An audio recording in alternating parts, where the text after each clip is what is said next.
કેજરીવાલે કહ્યું, મોદી જીતશે તો શાહને પીએમ બનાવશે, યોગીને સીએમ પદ પરથી હટાવશે. વડાપ્રધાન આવતા વર્ષે 75 વર્ષના થશે, શું તેઓ નિવૃત્તિ લેશે? દિલ્હીના મુખ્યમંત્રી અરવિંદ કેજરીવાલ પ્રેસ કોન્ફરન્સ યોજી હતી. તેમણે કહ્યું, મિત્રો, હું જેલમાંથી સીધો આવું છું. અત્યારે હું અને મારો પરિવાર હનુમાનજી, શિવજી અને શનિ મહારાજની પૂજા કરીને આવ્યા છીએ. હનુમાનજીની આપણા પર વિશેષ કૃપા છે. બજરંગબલીની કૃપાથી જ હું અચાનક તમારી વચ્ચે આવ્યો છું. મારા આવવાની કોઈને અપેક્ષા નહોતી. કેજરીવાલે કહ્યું, આપણી આમ આદમી પાર્ટી નાની પાર્ટી છે, 2 રાજ્યની અંદર છે. હજી 10 વર્ષ જૂની પાર્ટી છે. વડાપ્રધાને એને કચડી નાખવા અને ખતમ કરવામાં કોઈ કમી રાખી નથી. એક સાથે અમારી પાર્ટીના 4 મોટા નેતાને જેલમાં ધકેલવામાં આવ્યા હતા. કેજરીવાલે કહ્યું, મોદીજીએ અડવાણી, મુરલી મનોહર, Sumitra Mahajan, Shivraj, Vasundhara Raje, Khattar,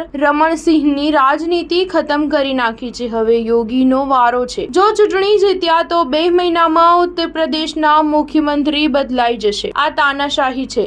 one nation one leader. તેઓ ઈચ્છે છે કે દેશમાં એક જ તાનાશાહ રહે. દિલ્હીના મુખ્યમંત્રી અરવિંદ કેજરીવાલ શનિવારે દિલ્હીના કનોટ પ્લેસ ખાતે પ્રાચીન હનુમાનજીના મંદિર પહોંચ્યા હતા. કેજરીવાલે પત્ની સુનીતા સાથે હનુમાનજીની પૂજા કરી હતી. પંજાબના મુખ્યમંત્રી ભગવંત માન પણ તેમની સાથે હાજર રહ્યા હતા. આ પછી કેજરીવાલ આમ આદમી પાર્ટીના હેડક્વાર્ટર પહોંચીને પ્રેસ કોન્ફરન્સ યોજી હતી. સ્ટાર ન્યૂઝ 7 હંમેશા સચ્ચાઈની સાથે.